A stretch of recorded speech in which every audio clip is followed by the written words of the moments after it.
Assalamualaikum warahmatullahi wabarakatuh. Nama saya Muhammad Khairul Nizam bin Muhammad Zainuddin. Nombor pendaftaran 13 DKA 20F 1026. Kumpulan kami akan melakukan eksperimen Reynolds number. Pertama sekali, Reynolds number ialah nombor tanpa dimensi yang digunakan untuk mengkategorikan sistem bendalih di mana kesan kelikatan adalah penting dalam mengawal halaju atau corak aliran bendalih.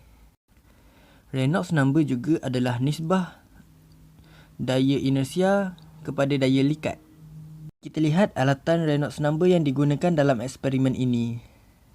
Assalamualaikum warahmatullahi wabarakatuh. Saya Muhammad Amirul Fahmi bin Zailah. Nombor kad matrik 13 DKA 20F 1126. Yang pertama sekali kita sediakan bahan.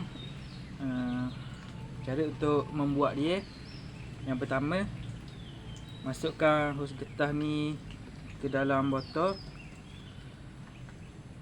Langkah yang seterusnya ialah tuang air ke dalam botol.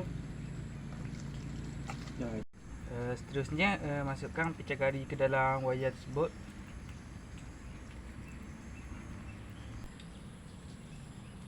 Aliran yang lurus di dalam wayar getah ini menunjukkan lamina. Langkah seterusnya ialah menyukat isi padu air dan masa diambil. Isi padu air dan masa yang diambil dicatatkan untuk membuat pengiraan. Seterusnya aliran yang kedua ialah aliran peralihan.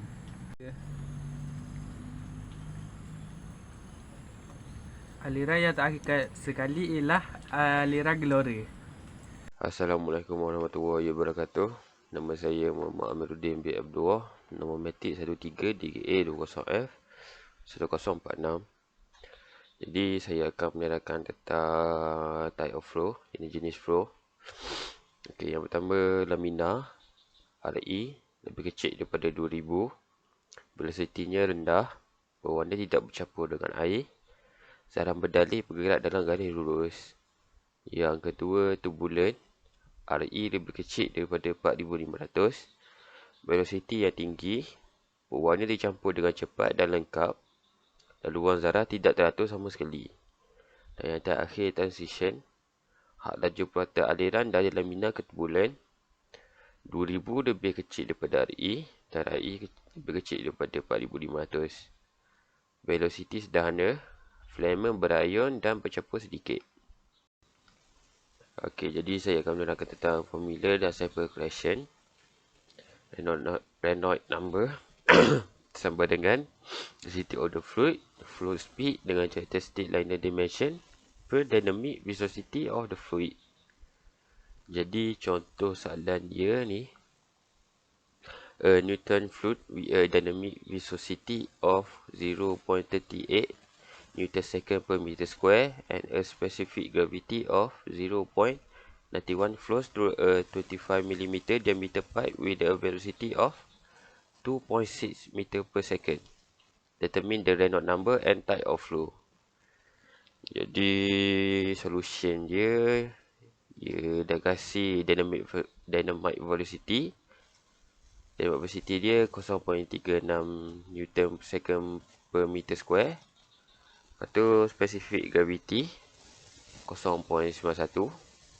Diameter dia 25 mm ataupun 0.25 meter. Velocity dia 2.6 meter per second lah. Jadi nak cari dia ni lah.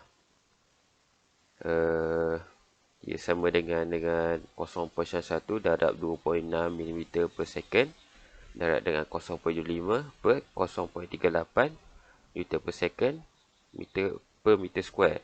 Jadi jawapan dia 156. Lepas tu nak cari type of flow dia, 156 ni lebih kecil daripada 2000.